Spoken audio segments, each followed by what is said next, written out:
Hello, hello, hello, everyone. Welcome to another Sree COVID-19 daily call. My name is Sree Sreenivasan, and I am the Marshall Loeb Visiting Professor of Digital Innovation at Stony Brook School of Journalism. This is our daily program where we talk about different aspects of COVID-19.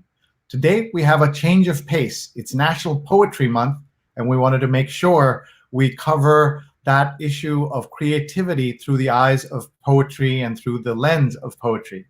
So here's what we'd like you to do. We're live on Facebook, live on Twitter, live on YouTube, and live on LinkedIn right now.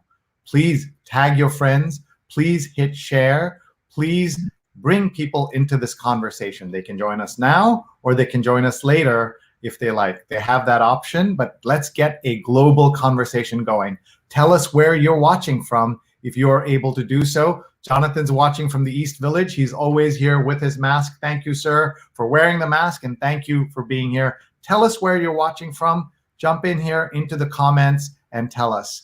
We're going to first go out and thank our sponsors for being here and for the support they've given the show. This is show number 46. That means I've been on lockdown in New York for 46 straight days. It's just past 7 p.m. Eastern, which means we just did our salute and cheers to the medical personnel. You can hear that out our window. It's a wonderful, beautiful thing and a very sad thing because of all the deaths we've had here in New York and, of course, in the US and around the world. First, let me just give a shout out to our sponsor. Thunder 11 is a C-level communications boutique specializing in tech, healthcare, and public affairs. Thunder 11 offers big ideas and relentless execution for brand ID, PR, content creation, and leadership training. It's a 2019 Platinum PR Awards Boutique Firm of the Year. So check out thunder11.com, thunder11.com. So thank you to them and to all the folks who have sponsored us these last 45 days. We're coming up to our 50th show on Friday. We're going to do something epic. So stay tuned for that. If you have friends who would like to sponsor us, we offer you very inexpensive sponsorship packages. As you can see, maybe there's a small business you'd like to support, maybe a nonprofit you'd like to support. You can do that by emailing me, sree@sree.net, sree@sree.net. Our plan is to keep doing these as long as we're in quarantine in New York. We hope that'll go away soon, but it doesn't look that way. So please continue to support us. Please hit share. Please tag your friends and tell us about poetry and your love of it and what are your favorite poems. I'll tell you what I have in front of me. I have Indian love poems edited by the great Meena Alexander. So I'm going to maybe, if I have time, read from that. And I also have here my Yale Shakespeare, the complete works. I hope we'll get to look at some sonnets and talk about sonnets in a little bit. Part of the reason why I'm thinking of Shakespeare is because of this. If you go into my archives on YouTube, we did a salute to Stratford-upon-Avon, the great town where Shakespeare was born, studied, and is buried. And we worked with the Shakespeare Birthplace Trust to put together a celebration to Stratford and to Shakespeare. We got the Royal Shakespeare Company. We had the King Edward School, the headmaster of the school where he studied. Holy Trinity Church, the vicar came of where he's buried. We had so many great people, including the mayor of Stratford, all in this conversation. So please go to my YouTube, subscribe to my YouTube. That's how you'll know when we're live, and you can see the archives of so many great shows that we've already had this week. Many of you are still talking about the wonderful positivity night we had with Purna Jagannathan, whose brand new show from Mindy Kaling debuted today on Netflix. If you saw it, let us know. It's called Never Have I Ever, Never Have I Ever, and premiered Monday on Netflix, and it's Monday night here. In a minute, I'm going to go to Rose and bring her on. And let's see, Saurav's watching from India. Margaret's watching from Midtown. Sunita says, good morning. Sharon's watching from Philadelphia. Susanna's watching from Mexico, loves the purple shirt, matching the banner on the screen. Thank you. Tim is watching from Pennsylvania. We just love seeing all these folks Tim says we're relentless. I love that. And our show today is all about poetry and celebrating National Poetry Month. And we have a great lineup here to help us. I'm going to bring on our co-host and one of the producers of this show, Rose Horowitz. Here she is. Hi, Rose. How are you doing? How are you doing? Hi. There I am. Okay. I'm good. Yeah. Thank you for doing this. You've been such a great supporter of our show now for all 46 days. You've been live tweeting. Today, Vandana Menon's live tweeting. And tell us how you had this idea that we should talk about poetry. I've always written poetry and love poetry, and I've taught in the classroom poetry workshops, and I've taught some workshops for adults. And one of the things I've done and organized like community poetry, national poetry readings for on the month of April. So and usually during April, poets are going all around the country and reading poems, and their poetry festivals and big celebrations. Books are coming out, and this year with the COVID-19, it's gone online. or and poets visits, everything is off. So many poets are posting their poems online. There's an international somebody Tara Scala, I can put her name in the comments, started an international poetry circle. And poets, I think now like 1,500 poets from around the world in like 15 languages have contributed poetry. So there's that going on, and the Poetry Foundation and Poetry Society have put up tons of material online for kids to be looking at and reading, parents to be sharing now, and teachers. So and we want people to go online and tell us their favorite poems. If they want to type in a couple of lines, that would be awesome. Yeah, if they tell us on here, or if you share the name of the poet, and if you have a link you can easily go to Poetry Foundation, the website, and find many of the poets on there, like Nikki Grimes, Alan Katz, lots of poems, poets, and they can just share a link or share a few lines of the poem. That would be terrific. Great. And our friend Neil Parekh is watching in Virginia. He's listening while mowing the lawn. Sonali's watching from sunny LA. Thank you so much. Paula Kiger is watching from Tallahassee. Paula and Neil produce our Sunday New York Times read-along. We had a wonderful read-along this week on Sunday when we hosted Claudia Dreyfus, who's a very popular writer at the New York Times, and she talked about the epic interviews she has done, and she was great. So you can go back and find that in my archives. You can also go back and see some of our greatest hits. We had Tom Jolly from the print New York Times editor, Amy Vership, the travel editor. We went to their home and read the New York Times. We do that every Sunday, 8:30 to 10:30 a.m. Eastern time. But we are now doing this remotely. Stacey Stewart, who's president and CEO of March of Dimes. Harlan Coben, the #1 best-selling author, the day he showed up with us. He also has 3 Netflix shows on at the same time. And Sunny Slaughter, the great Sunny Slaughter, was with us. 1619 Project did such good work. So check all of these out. These are just examples of what we do as a production team. We do shows like this, where I'm just kind of doing everything. And then we do the much more rigorous and professional version. So if you like what you see, let us know. We'd love to produce your virtual event for all of you. So now I think we've had plenty of build-up. So let's bring on Nikki Grimes. Let's see if she's ready for us. Hello, Nikki. Hello, I'm ready. How are you? I'm good. Where are you? How are you is what I always ask our guests. I'm fine. I'm in Corona, California, where it's probably 100 degrees outside right now. Oh, wow. It's cold. It's very cool in New York. Yeah. Tell us about that name, Corona, California. Yeah, that's not good. Not a good combination. I'm not responsible for this, okay? One of the reasons we wanted to have a conversation around poetry is because poetry, like good music, good stories, good writing, helps us heal, helps us cope with everything that's going on. So we're really honored that you'll be with us, Nikki, and spending this time with us. I'm going to have Rose conduct most of the interview. I'll step in and out. But thank you for being here. We have so many people dropping comments, and we're just very happy to have you. And Sonali says, oh my God, Corona, California. Pradnya is watching from Silver Spring, Maryland. And Sonali says, this quarantine is ruining my beauty routine. That rhymes. I'm a poet, and I didn't even know it. And that's a line, I think, from Hamilton, right? Rose, why don't you take it away? Okay. Hi, Nikki. Hi. Great to have you. Thank you so much for joining us. Sure. We're very honored.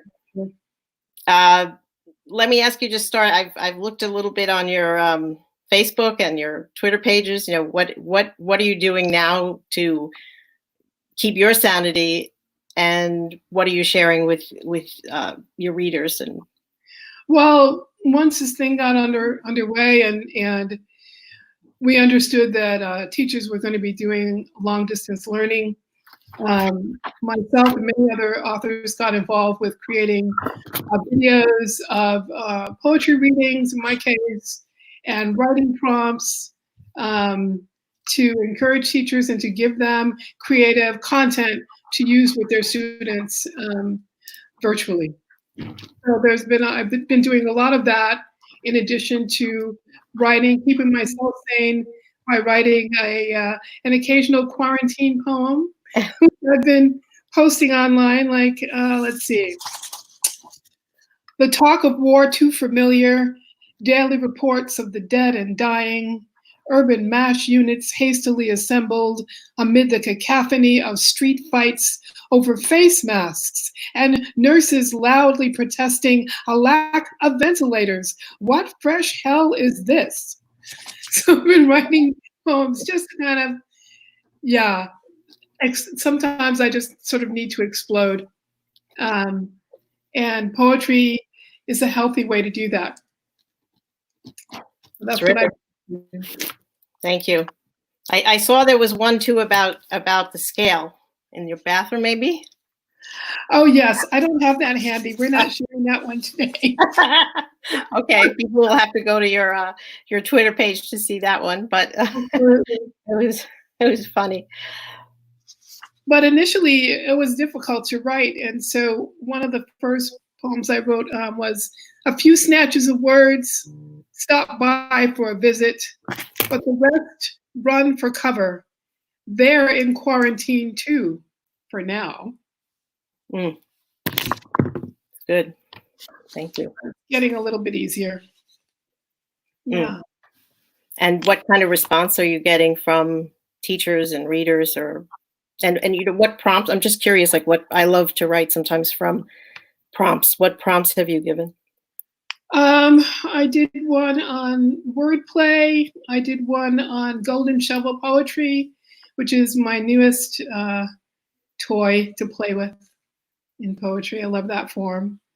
And just read poetry from different books that I've done that I know students are familiar with, are very popular in schools. So that sort of thing.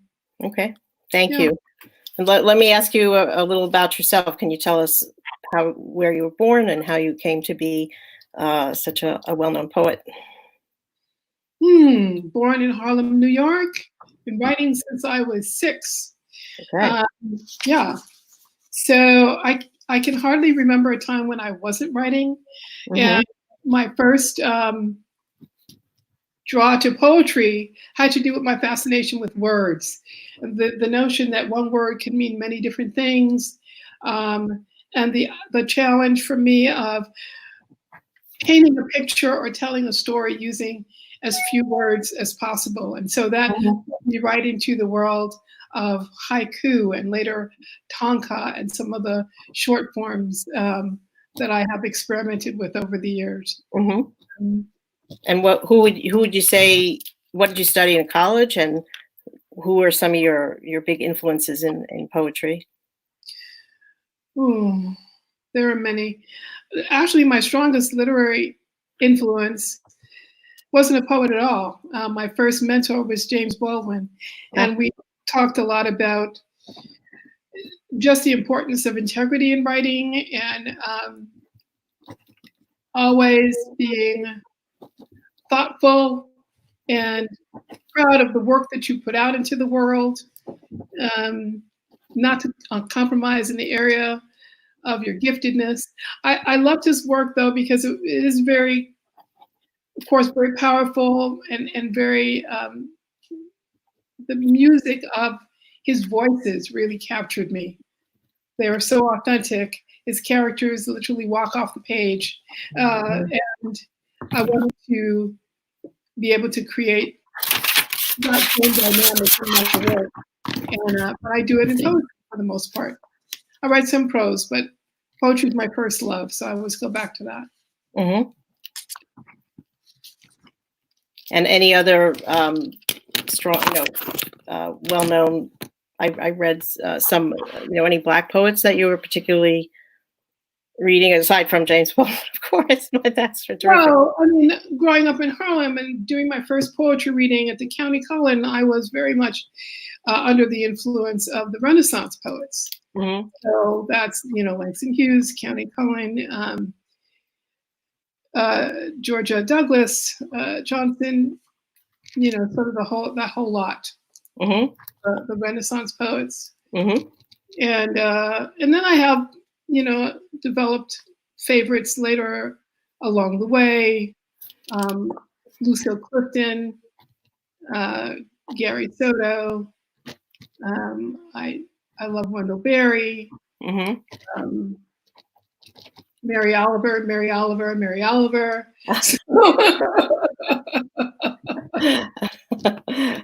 Very cool.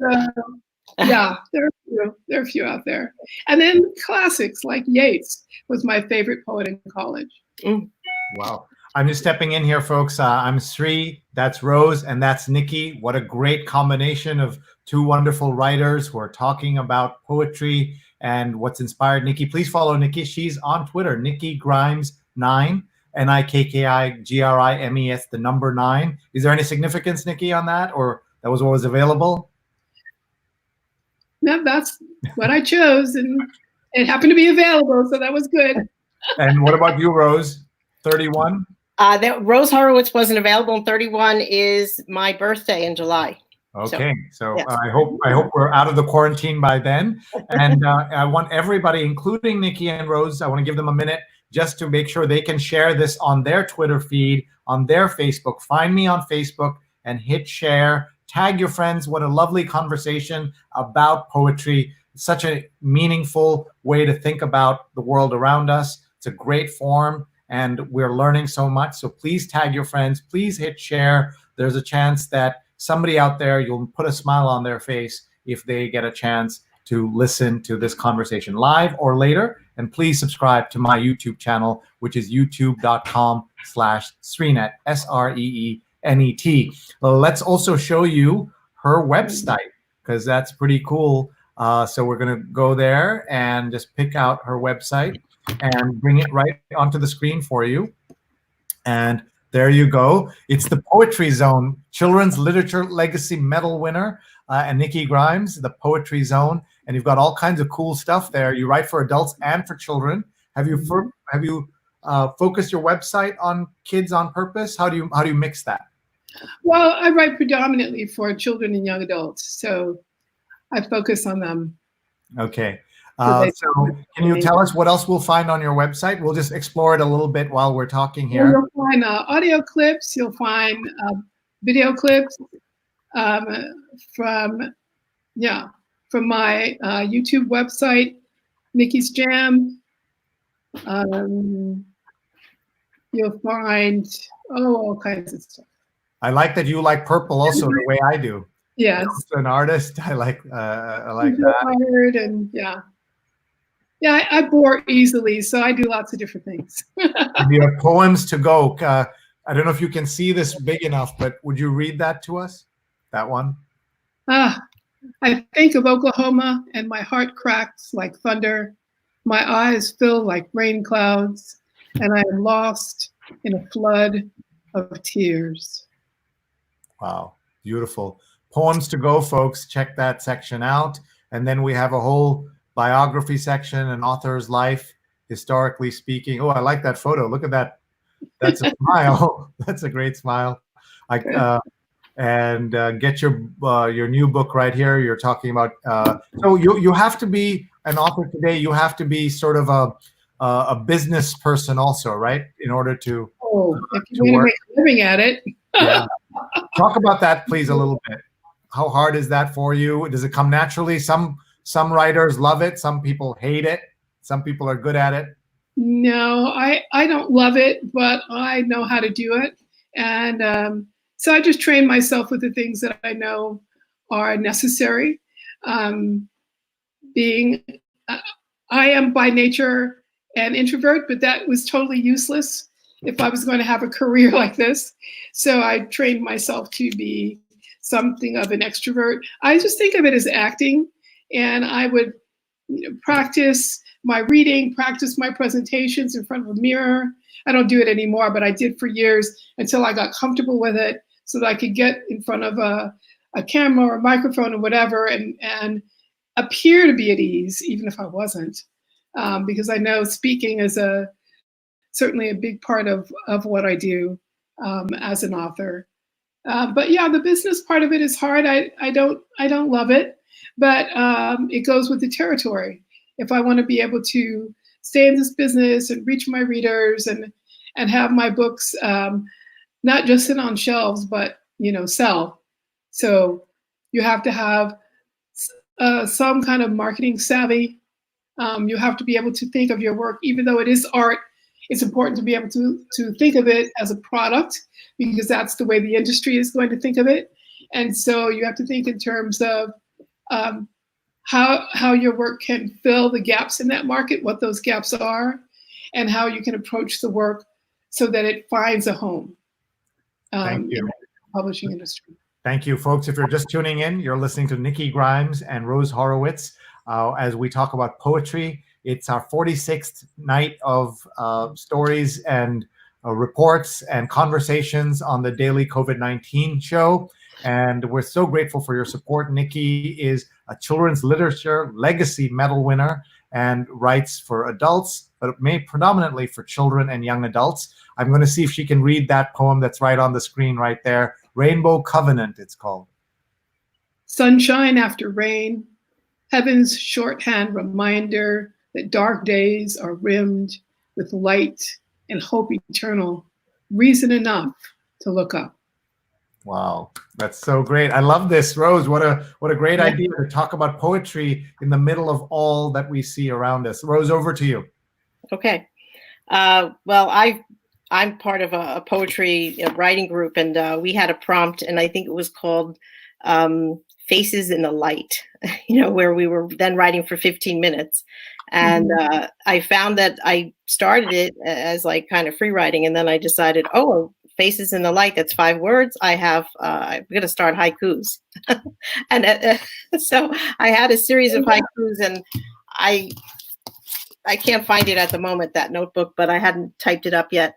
But it is, I think, like I've tried to tell my kids, that this is such a historic and terrible time, and we've never in my lifetime had anything like this, to keep a journal and of what they're doing, because they're everything is totally different and everybody's involved, everybody's online and working in different ways, and it's unprecedented. So I think that if you like to write, it's great to keep a journal, whether you write I try to write for 10 minutes a day if you can, and you don't know what you'll come up with, but it's a great way of looking kind of inside yourself. And if it's hard, and sometimes I work with students and they rather say it out loud, so if you want to record yourself saying it, that's a great way to do it too. I think poetry does get to what's deep inside our soul, and or have fun with it. I mean, there are poets who write funny poems, and that's terrific too. Exactly. One of the prompts that I shared recently with teachers to share with students and parents to share with their children is to look up the word quarantine in the dictionary. and then to think about how they would define that word according to the experience they're having right now, and to write a poem about that. That's great. And got a lot of good response. That would be a cool thing for everybody watching to do. Absolutely, absolutely, because we're all impacted by this. We're all thinking about this. We're all feeling this intensely. Yeah. It's important to find ways to let some of the steam out. For me, I'm lucky that I feel lucky that I'm pretty close out, in a neighborhood, and I can get outside, and I love to garden. So it's been great to see, just green coming up, and every day that's that's a constant. Like, we still have spring, it's like, exactly.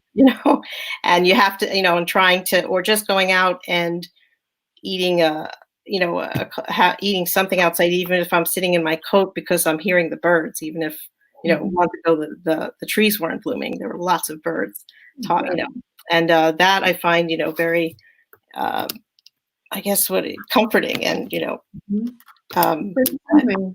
yeah. So how did you, let me ask you, how did you go into writing children's poems, which you talked about, and I know you're doing? Well, initially, I did not plan a career in children's literature at all. I had, and I was already publishing in literary journals and magazines like Essence and Ms. and so on.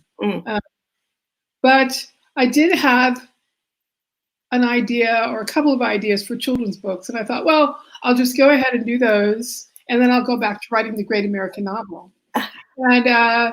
And so I wrote these 2 children's books. And after I wrote the second one, I had an idea for a third. And then I had an idea for a fourth. And they were all published? Yeah, they were. Yeah. Not every single idea, but a number of them were. Yeah. And then I looked up one day, and 35 years had passed. And I was like, well, what happened? And what happened to I never got back to the great American novel. And a friend of mine, another author, said something very smart. He said, well, of course you did. You just wrote it for teenagers. And I was like, oh, okay. Well, I have to say, my own teens, when they were in middle school, I have twin boys. I think my husband, Alan, Alan Katz. And they texted him one day, and they were reading Bronx Masquerade in their English class with Dana Getz, who love her. And they texted and said, Mom has to read, Bronx Masquerade. It's terrific, or, it's so great. So you were already a name in our family, which is great. A lot, they were using it to study how we hear. So tell us a little bit about Bronx Masquerade, for example, and how they were looking at it to hear how you were using different voices, and how all these characters had different voices. That was the real challenge. Not the voices themselves, but writing poetry in the various voices of each character was by far the biggest challenge of that book. But I always like to walk into my fear. That's great. Well, you want to? I'm going to try it out. I just stepping in here again just to remind everyone that we have about 25 minutes or so with the wonderful Nikki Grimes, and Rose Horowitz, the producer of our show, along with Vandana Menon, is in conversation. We're learning so much. We're having so much fun. Please tag your friends. Please hit share live or later. People can catch up. Let's look at some of these comments. So many great comments. My dad is watching from Kerala in India, and he loves poetry. He became a Shakespeare scholar, and knows so many of the sonnets by heart. We're also see Cinzia is here from Italy, and she says, I do agree with Nikki. We propose creative writing in our remote teaching classes. They managed to write some lyrics of songs, so they were able to do that. It was a challenge for them. And Neha's watching, so we just have people all over. Here's Vandana. She says, I'm live tweeting this conversation of Vandana_Menon. She's part of our producing team. And Sonali says, I hope we're out of quarantine ASAP as well, but I won't be comfortable until there's a COVID vaccine. Let me ask Nikki, you do a lot of public appearances, you go to a lot of kids, you're with children, young adults. What is your when will you know it is safe? And which part of California are you in? Are they opening up or not opening up yet? Very slowly. Our governor is smart. I'm glad he's doing it slowly. So I'm in no big hurry because until we have a vaccine, we're going to be at risk, different levels of risk. It may not be as bad as it is right now, but I'm in no hurry to get on a plane at this moment and be in a large group, because I go to conferences where sometimes there are 20, 30,000 people. Now, I'm not contacting all of them in a day, but right, that's a lot of people to be in the midst of. And of course, going into schools, I don't want to risk either picking something up along the way that I'm introducing to the school, or picking something up, from that area or from those students or those teachers. It's just really a risky business, and we need a vaccine for sure. Yeah, I hear you. Rose, what about you? We've not actually talked about this. When are you going to be comfortable? And you're part of Connecticut. What is happening there? I think the governor here, Governor Lamont, is pretty tied in with what they're doing in New York. They kind of have a pact in New York, New Jersey. So the same day that they shut things in New York, stores were shut here, and I think it will be, and we have great senators. I mean, it's good government here that is on top of everything, and I think it'll be gradual. No, I'm hopeful that they repaved a beach near where we live, the parking lot. But I know that there are a lot of beaches that are closed in Westport, and Milford has like 7 or 8 beaches. So I'm hoping that maybe there won't be, everybody won't be just trying to go to one beach this summer and, you can sit at the beach. But a lot of things are up in the air in my house. I have 2 college kids at home, so internships are up in the air. Whether they're going back in September, they don't know. My daughter is a speech pathologist and is teaching from home, and they've just announced no school until September. My son, who likes to swim, they've announced at his college, pool's not open at least till August. So, and there's nowhere else, I don't know where that's what he does, swim. So, it's challenging. It's challenging, but I guess I feel fortunate that there is affordable health care in Connecticut, and that the governor seems to be cautious here, and in line with Cuomo and the governor of New Jersey. In California, they're getting a lot of credit, right? The governor for Nikki. Can you just talk about that, and where exactly is Corona, California, in relation to the cities that people know? Well, I'm in Southern California, a stone's throw from, well, not very far from San Diego, maybe 45 minutes north of San Diego, I'd say. So yeah, right at the tip of the state, and we love our governor. We just think he's been so smart through all of this, really taken charge. And I like that he's focusing his decisions based on science and nothing else, not politics for sure. And that's a good thing.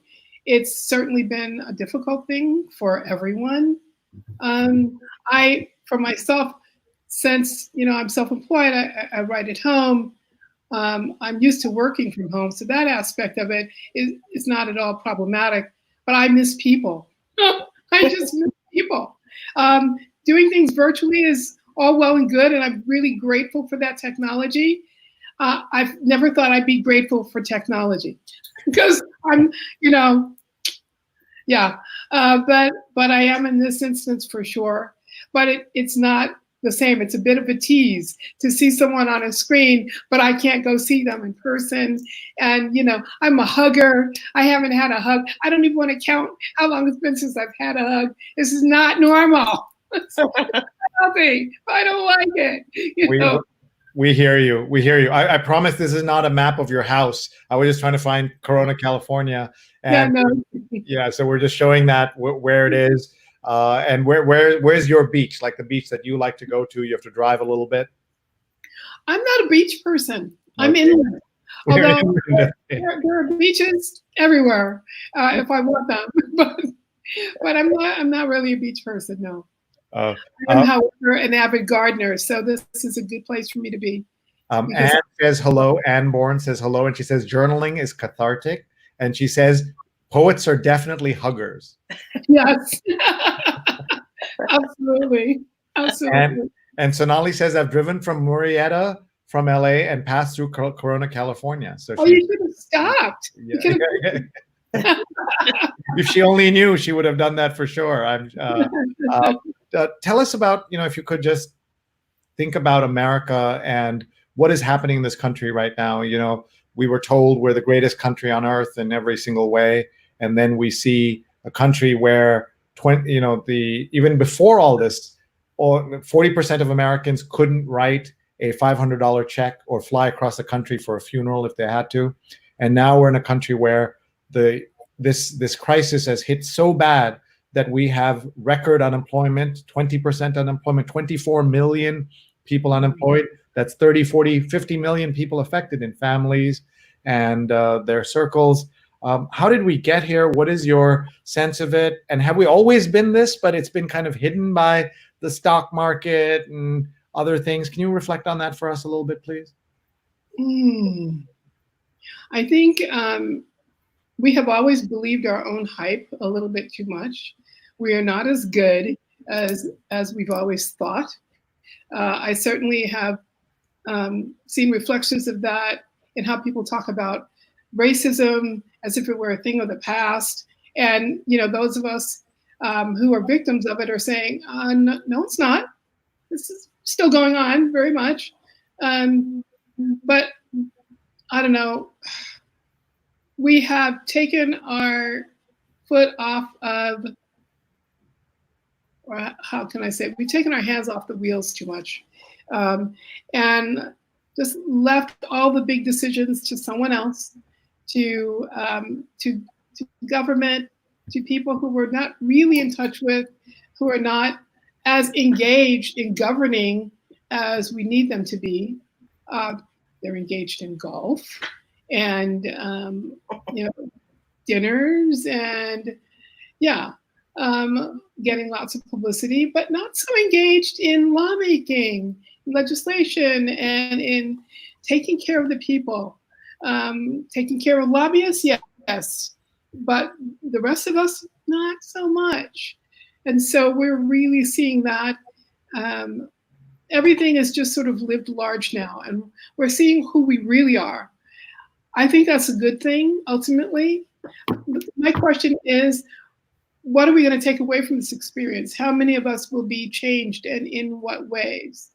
Because there won't be a new norm. I mean, there won't be a return to what was. But I'm wondering to what extent we individuals will be changed and will have taken notes and come out of this experience with a new way of thinking, a new understanding, first of all, of our complete interdependence.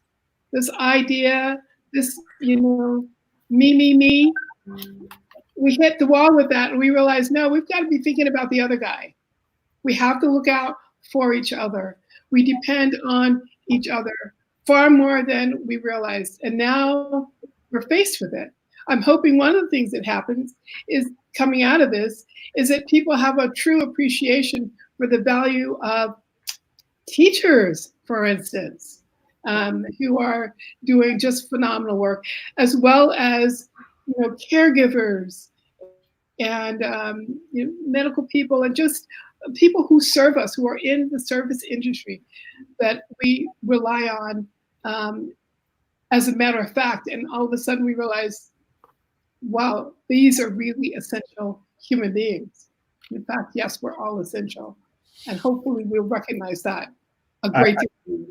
Thank you. We use words like unskilled, and those unskilled people are now essential workers. How did that happen, right? Like, why aren't the people on whatever who are making all the money, why aren't they the essential workers if they're so important that we have to pay them so much money compared to the others? These are the things that I'm wrestling with. But I know Rose has some questions, and we have comments, and also we have some questions coming in. Quick question from Steve. What is Nikki growing in her garden? Well, roses, always roses. I'm a freak for roses. I have lots of those. And let's see, what else do I have? I'm starting my summer garden, which will be tomatoes and peppers and squash. But yeah, flowers are my main thing. But I've cut back a lot. I'm just really focusing more on roses right now. I never tire of them. They're always a surprise and amazing to me every single day. The first thing I do in the morning is I look through my patio window and see what things have opened up, what's happening with the roses today. And I go out and say hello to them. And they give me the gift of beauty. And they also remind me that true beauty, outer beauty is temporary. A rose doesn't last for very long. What's truly beautiful, what's lasting, is the beauty we have inside. And roses teach me that every single day. Awesome. Rose, our Rose, I'm going to ask our Rose if she wants to read this question to her. Okay. How has the current political scene affected your writing? Other than the virus, are you a different writer now? I'm not a different writer because I've always drawn from the heart and the gut. So that's still very much there. It has been difficult in that sometimes I'm just emotionally overwhelmed. And I discovered one of the things I had to do was to stop watching news all day. There's only so much that I can take in and still be a productive and happy and joyful individual. And if I'm going to write, I have to clear space in my head and my heart to be able to do that, for creativity to come through. And so I can't clog it with too much negativity. It's important to stay informed, and I make sure that I do that. But I can do that on news once or twice a day. I don't need to watch it all day long. So I've learned that. And I leave room for myself. Sometimes I'm not up, and I give myself grace that I'm not going to be, up and happy every single day. And that's okay. I might not be equally productive from one day to the next, and that's okay. And to give myself grace. I love that. That's a great thing to remember. It's something you could put up, Sree, give yourself grace. I think that's really important. Because every day is different, and it's very hard to sustain. People expect maybe now you have all this time, you're going to, be very productive. You're going to turn out your next novel or your next, your greatest poem or your best play. And many are, but some people, or not many are, but not, maybe some are doing it, but not, every day. So, and I think, we put a lot of and parents now, if you're like I am, I have, 6 people suddenly in the house. Or if you've got 3 under 5, how do you really, how are you going to turn out the great novel, even though you're not, because you have 3 hours that you're not commuting. So give yourself great hours with other things. Yeah, and it's really filling up. We have only a few minutes left with the great poet Nikki Grimes. If you have one of your books nearby, we'd love to hear a variety of poems if we could, maybe excerpt from some or some full ones. And Rose, I know you were also going to maybe read one of your poems or read something, and I also have something I want to read towards the end. Okay, Ordinary Hazards. Will you? Hazards. This is my memoir in verse. And this was a poem about its pivotal time in my life, because this is when I started writing. And it's called Isolation Station. The house was full, but with strangers. And I was there by myself in the dark, in a tiny pocket of a room with a tiny bed to sleep in, and little space for the fears I'd packed in my suitcase, which makes no sense, because why would I bring them with me? And the night sounds far into the city, girl, left me tossing and turning. There was no more room in my head to hold the anger rising like steam, searing the edges of my brain. There was not even a shelf where I could stack the questions crying out for answers that wouldn't come. Why did Mom love liquor more than Carol, more than me? Why did Daddy let strangers take us away? Why did Grandma refuse to come to our rescue? Why didn't they love us? Why didn't anyone love us enough? Why? Stop! I leapt out of bed, switched on the light, grabbed a piece of paper and a pen, stabbed the page, and let my thoughts gush like a geyser, shooting high into the moonless sky, then falling down on the page I held captive till every line was stained with my feelings, and the heat of them finally had a chance to cool, and suddenly I could breathe, breathe, breathe. And there was once again room enough in my head and my heart to just be. Then I closed my eyes, and it was morning.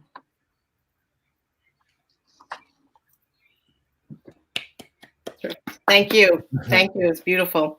Very moving. Do you have one of your picture books? I know you have one on Barack Obama and several others. That Remind me of the title of the Barack Obama book. Barack Obama, let's see. Son of, do I even remember? right. That's the sign of somebody who writes a lot of books. Yes, exactly. That you don't remember the exact. I found it like on your website, like 46. Son of Promise. Is that right? No, it's 75. 75. Wow. Yeah. It's well, just do you have the book with you anywhere? Child of Hope. Yeah. Yeah. Son of. It's Son of Vandana's got it. We've got it. She's a great producer. Son of Promises, Child of Hope. There you go. Do you have a book on hand? Oh, that one? She has to go through 75 of them to find it. So that's, folks, that empty space you see there is Nikki Grimes finding one of her 75, 76 books for us.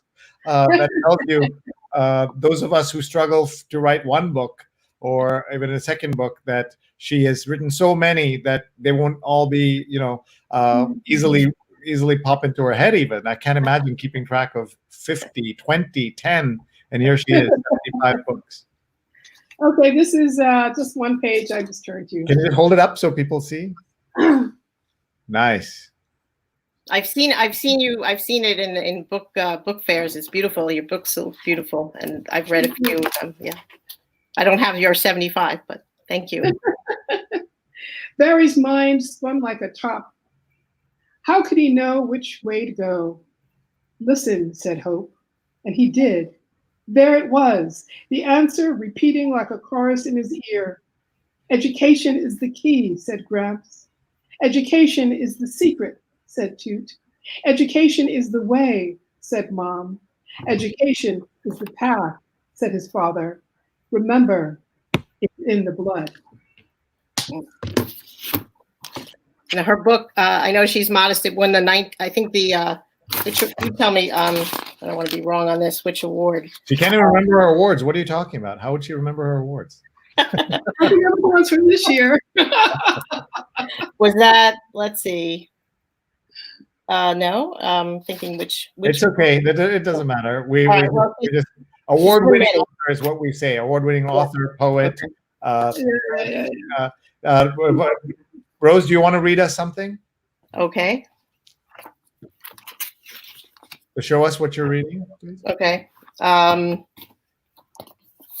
here's a poem by Elaine Equi, who we hope will be a guest on this show. I had studied with her in a workshop, and she's got one called National Poetry Month by Elaine Equi.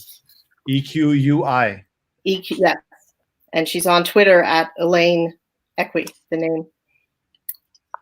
When a poem speaks by itself, it has a spark and can be considered part of a divine conversation. Sometimes the poem weaves like a basket around 2 loaves of yellow bread.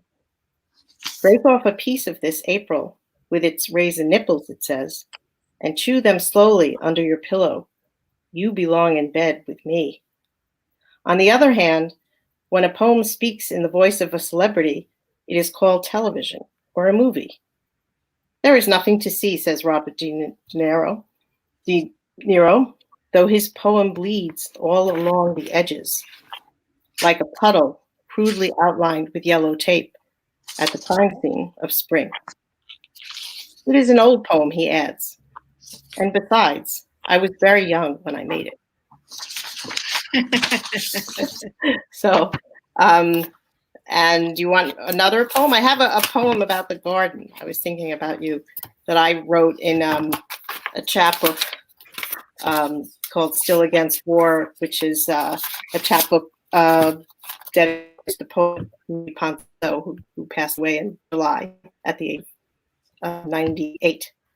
And this poem, Pantoum, which is where I'm going to I repeat certain words in certain patterns, and at the end, I have the last lines of each verse in one line. Just before you go, I want to say goodbye to Sonali, who says, I need to hop off now. Thank you for hosting this daily, and thank you for watching. We appreciate that very much. Okay, we have a few minutes left. Okay. I hope to get a poem from Nikki also before she goes. Okay, Sure. I'll just read a short. I'll just read the start of it. Pantoum of the garden.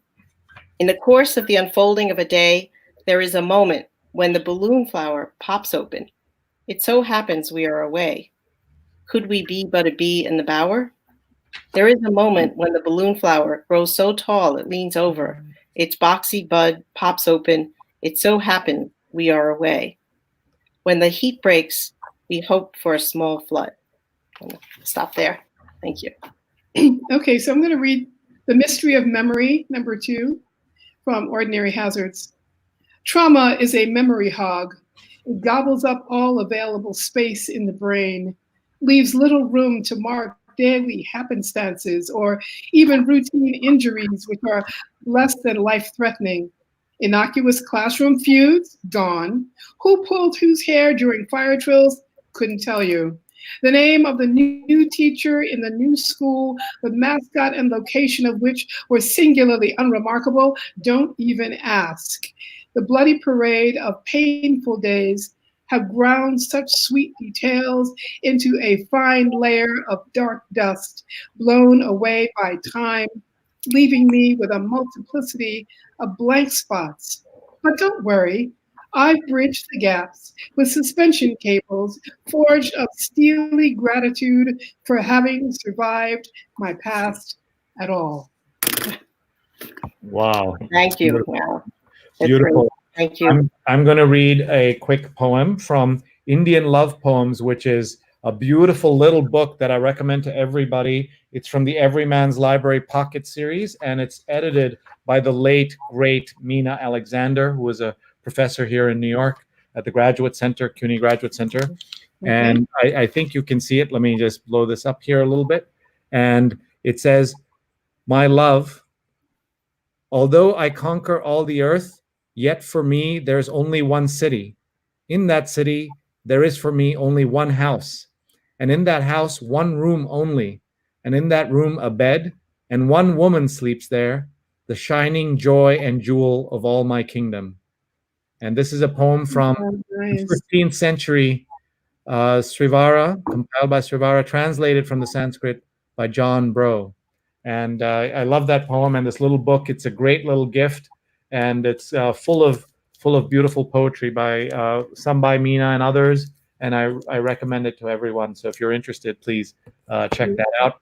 Okay. And Geeti Chandra is here, and she says, "So fabulous to hear Nikki Grimes read. Thanks, Sree. Can we get one more out of Nikki? Let's see." Ooh. Okay, let's see. Well,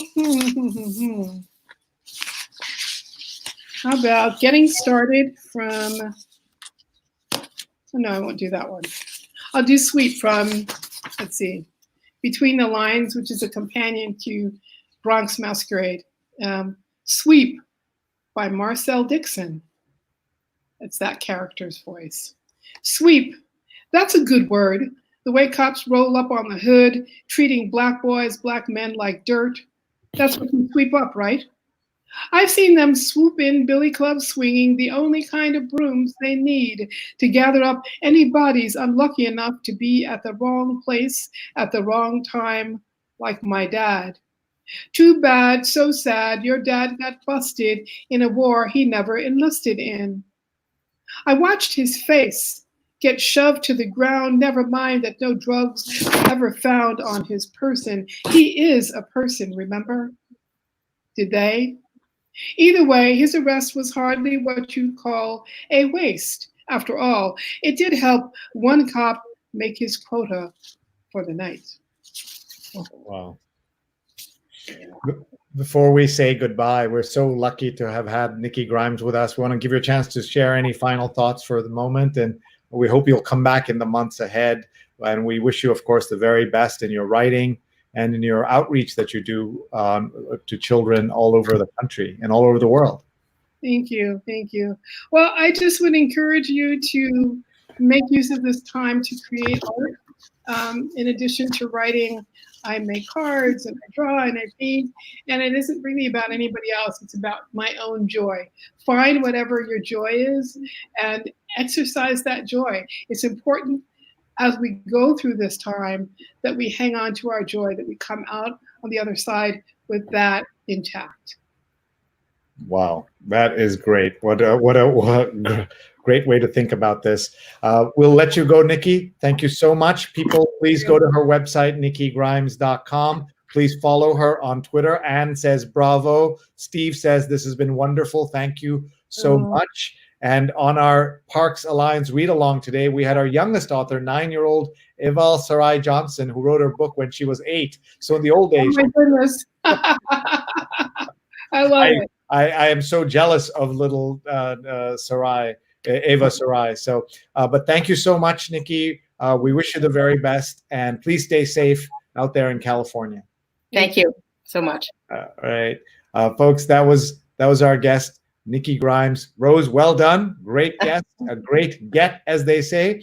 And Jonathan says, lovely nod to Poetry Month. Thank you, Jonathan. And Jonathan's our most dedicated viewer, and we're so grateful to him for being so great. Susanna from Mexico says, thank you all, and we really appreciate that. Rose, I'm going to give you a chance to say a few words, and then I'm going to do my usual roundup here. I know you have a house full of people. 8 o'clock is still prime. It's prime time at home. So share some of your thoughts. You've been with me for 46 straight days, a couple of them on camera, but every day you've been present in my life. We haven't been disconnected since ever, because we know each other. You come to our things, we go to things together, but nothing like this.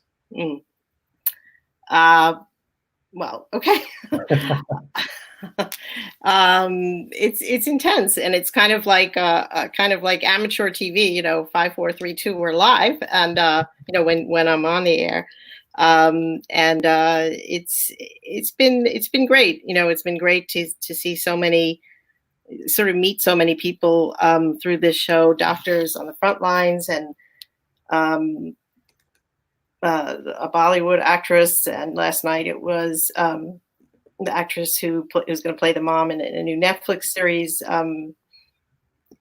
Diplomats. It's really been fascinating, and it seems that we're getting good comments from, the responses from people have been like, they watch it every night because this is like become, because I can see, watching the news is, if you watch it more than an hour to a day is stressful, but this is sort of to inform everybody what's going on and to share positive things, poetry and words like "hold on to our joy" that we just heard from Nikki Grimes.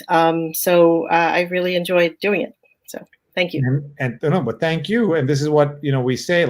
Somebody you saw something interesting, you jumped on it, and that resulted in your learning, my learning. We're all learning together, and that's kind of fun. And not everybody does that, right? A lot of people, when they saw I was doing this, said, "Oh, how can I help you?" And I said, "Well, I'd love some live tweeting help." And then they're like, "Okay, I'll get back to you." If I had said, "Oh, I want you to be on camera with me every day," they'd be like, "Oh yeah, sure." They think that's like the fun stuff. But it's hard work, and it takes effort to even get the word out on things, right? Like that's also what we've learned. But we're doing you warned me when you saw this hashtag. You said it's a terrible hashtag, which it is.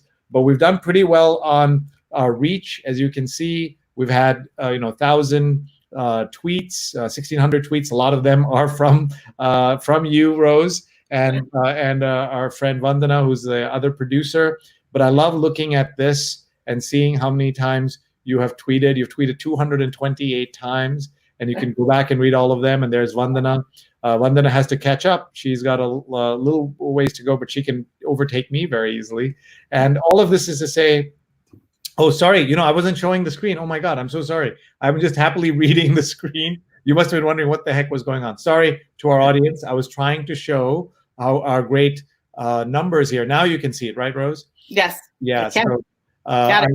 So, so here, look at this. Look at the number of tweets we've done. Look at the reach we have had for this little show. And then I love looking at this because here you can see the most tweets, 228, 162, 146. Vandana's going to catch up. And then we have some great folks who have retweeted us, shared our content. And it's all part of us learning and sharing.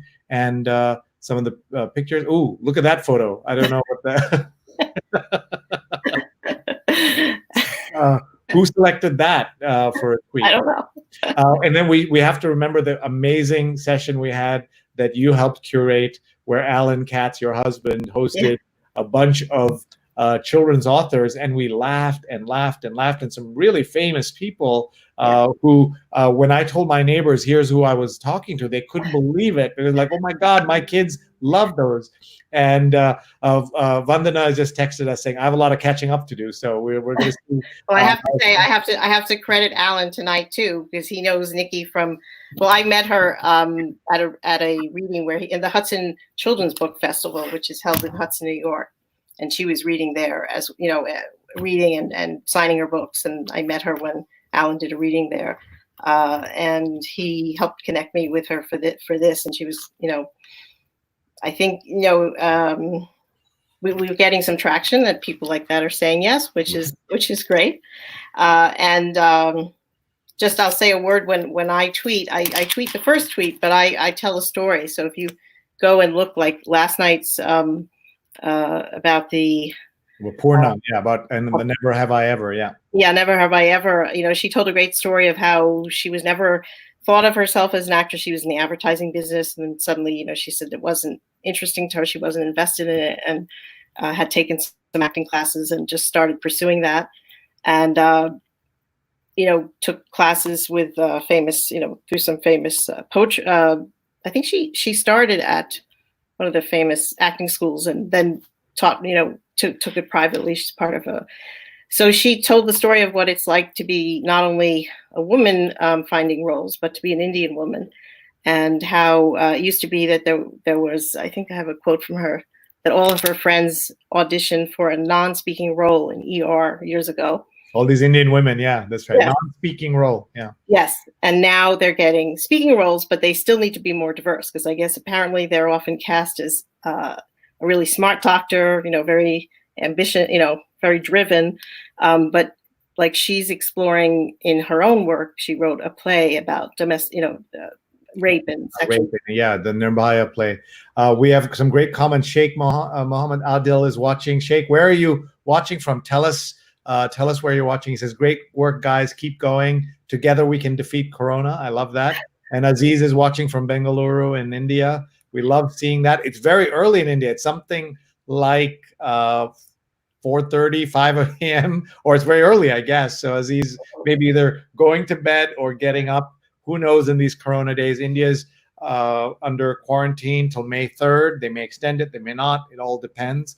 Mm-hmm. But what a time we're in, and we're so grateful. Rose, I'm going to do my so you can go back to your. Thank you. Say hi to Alan, and thank your kids who were helpful in some troubleshooting that we had to do earlier. And it's all amazing how everybody's working together. Thank you very much, Rose. Thank you. Bye-bye. Thanks very much. Bye-bye. And that's Rose Horowitz. Follow her on Twitter, folks. She's Rose Horowitz 31, along with Vandana_Menon. We are both. They are both part of this family that is trying to tell stories and do it in this interesting way. Anne says, thank you, Anne. Thank you very much, Aziz. Thank you, Sheikh. Thank you.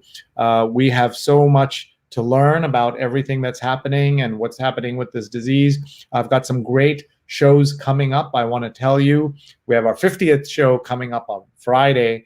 We're going to do some epic things there. But today's a 46th show. Tuesday, we are going to talk to a fascinating entrepreneur. I'm just working out the details on that. Wednesday, we're going to go to Sweden and talk about what's happening in Sweden. How is it that Sweden's tried a completely different way and going for herd immunity? And 85% of the stores are open and everything else. They've had people die, but they've done it in a different way. So we're going to talk about that with Sweden. Thursday, we have a very good conversation about how and where we think about the international aspects of this in terms of government and reporting. And we have Morgan Till, who will be here, who's the foreign editor of the PBS NewsHour. And then we're going to be joined also by Matthias Lufkin, who runs Twiplomacy. He's done a report about how leaders are using social media, and we'll have more folks as well. So thank you so much for being here. Let's thank our great sponsor. Thunder 11 is our sponsor for this week, and we're just so grateful. Thunder 11 is a boutique, a C-level communications boutique, and specializing in tech, healthcare, public affairs, and it offers big ideas and relentless execution for brand ID, PR, content creation, and leadership training. And it was a 2019 Platinum PR Awards Boutique Firm of the Year. What a great company. Check out thunder11.com. thunder11.com. Please check them out. And if you'd like to run an ad with us, look how inexpensive the rates are. We can do a video ad with you. We can sponsor. Maybe you can use this ad to sponsor someone else, maybe a nonprofit, maybe a small business. Maybe you want to do a wedding proposal. Maybe you want to do a surprise. Just think about many different ways you could use this. We're going to do a Mother's Day show where we're going to do shout outs. You can buy a Mother's Day ad. It's just going to be fun and a great way to connect the world. Just email me, sree@sree.net, SREE@SREE.net. And we so appreciate everybody who watches, who shares, who tweets. Please go to my YouTube channel and please subscribe. SreeNet is my YouTube channel. And also want to tell you that we have this QR code, which I'm going to just take this banner off the base. The QR code allows you to get an alert every time I'm on via WhatsApp. It's not a WhatsApp group. You just point your phone and it just alerts you that that I'm live, and it's all it does. There's no crazy racist uncles or any of those things. So it's not a WhatsApp group. It's only an alert. So definitely join that, please. And thank you so much. And please continue to tell your friends about the show. It's going to rerun right now on Facebook, Twitter, YouTube, and LinkedIn. And I'm so grateful. Thank you very much. 46 days. We're going for 47. I promised I'll do this as long as we're on lockdown in New York and as long as I don't get sick. Knock wood, knock wood. I can tell you that one of the early signs of corona, you may know, is lack of smell, a loss of the sense of smell. And we have a very stinky dog, and I love that she's stinky because the first thing I do is in the morning is I wake up and deeply inhale her wonderful smells and wonderfully horrible smells. Thank you very much, everybody. Thank you, thank you, thank you. Subscribe to my YouTube, please. And please email me, sree@sree.net. We're looking for guests. We're looking for topics. We're looking for themes. And we're looking for sponsors. And we want all of that. And a big thank you to Scroll, the amazing organization that it's one of India's leading independent news sites. And they do culture and poetry and everything. They do culture and news, of course. But check out Scroll.in. And our guests today were Nikki Grimes at Nikki Grimes9, poet and author, and Rose Horowitz, our own Rose Horowitz at Rose Horowitz 31, journalist and founder. #Women to Follow. Check out that. It's an incredible resource. Everybody should be looking at that. So with that, I will say goodbye. And I'll say thank you and hope you will all check out what we're doing online. And thank you very much, everybody. We'll say goodbye to you all, and we'll see you tomorrow. Please look at our archives on YouTube. Please check. Bye.